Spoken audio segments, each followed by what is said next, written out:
رحیم، اللہ تمہارے ساتھ بڑے مہربان ہیں۔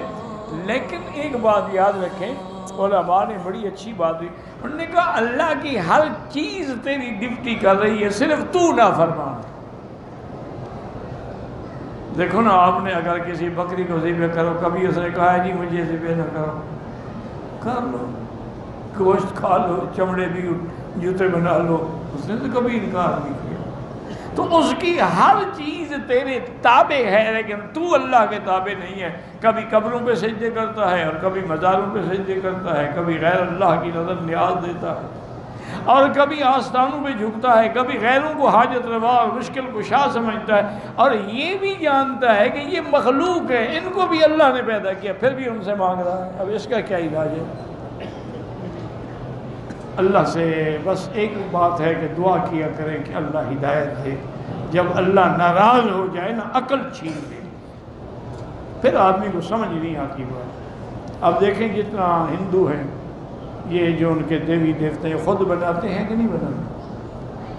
اپنے ہاتھوں سے بناتے ہیں، کوئی مٹی سے بناتا ہے، کوئی لوہے سے بناتا ہے، کوئی پیتل سے بناتے ہیں، بڑے لوگ سونے کے بھی بناتے ہیں، لیکن خود ہی بناتے ہیں۔ جب بن جاتا ہے پھر ہاتھ باندھ کے کھڑا ہے، جی میری مدد کرو۔ وہ تم نے بنایا ہے اس کو بیوقوف، وہ تمہاری کیا مدد کرے گا؟ ہمارے بھی مسلمانوں کا برا حال ہے، اللہ سے دعا کرو اللہ ہدایت کے فیصلے کرے۔ بڑے سے بڑا ولی ہو یا عالم ہو یا مولوی ہو، جب مر جاتا ہے ایمان سے کہیں، اس کا کفن، دفن، جنازہ، قبر کون بناتا ہے؟ اس کو قبر میں کون اتارتا ہے؟ اس وقت وہ ہمارا محتاج ہے، جب قبر میں چلا جاتا ہے تب مشکل کشا بن جاتا ہے۔ یعنی جب تک اوپر تھا ہمارا محتاج تھا کہ ہم اس کو غسل نہ دیں، رکھے ہوئے ہیں نا حضرت کہ خود بخود جا کے غسل کرائیں گے۔ ہم کفن نہ پہنائیں تو پیر صاحب خود کفن پہن لیں گے۔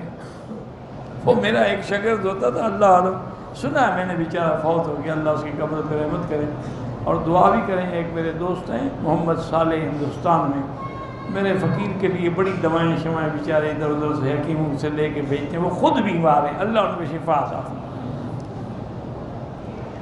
تو وہ میں نے ایک دن دیکھا تو اس نے جناب بڑا ساٹن کا قمیض کرتا پہنا ہوا، 4 دن کے بعد میں نے دیکھا تو کسی اور رنگ کا پہنا ہوا، 2 ہفتے کے بعد میں نے دیکھا تو کسی اور۔ میں نے کہا یہ غریب طالب العلم ہے، کہاں سے کپڑے لے آتا ہے؟ میں نے بلایا، میں نے کہا، اس کا نام تھا قادر بخش، میں نے کہا قادر بھائی ادھر آؤ یار، یہ اتنے کپڑے تم لے آتے ہو، کہاں سے لے آتے ہو؟ انہوں نے کہا یار تم تو وہابی ہو، مانتے نہیں ہیں نا، مجھے تو پیر صاحب سے ملتے ہیں۔ میں نے کہا کیا مطلب؟ اتنا بڑا موحد ہے، 4 سال سے ہمارے پاس پڑھ رہا ہے قرآن حدیث، ابھی بھی اس کو پیر دیتے؟ اور انہوں نے کہا حضرت جو غلاف ڈالتے ہیں نا، میں الحمدللہ رات کو چوری کر لیتا ہوں، کبھی ان مردوں کو ضرورت تو ہے نہیں، میں تو فائدہ اٹھاؤں، تو مجھے پیر صاحب دے رہے ہیں۔ تو اگر ان کا غلاف بھی اتار لو تو پیر کو پتہ نہیں ہے، لیکن تمہاری مشکلات کو جانتا ہے۔ انا للہ و انا الیہ راجعون۔ اللہ سے دعا کرو اللہ ہدایت کے فیصلے کرو، بس ہم تو دعا ہی کر سکتے ہیں، اور ہمارے پلے میں کیا ہے؟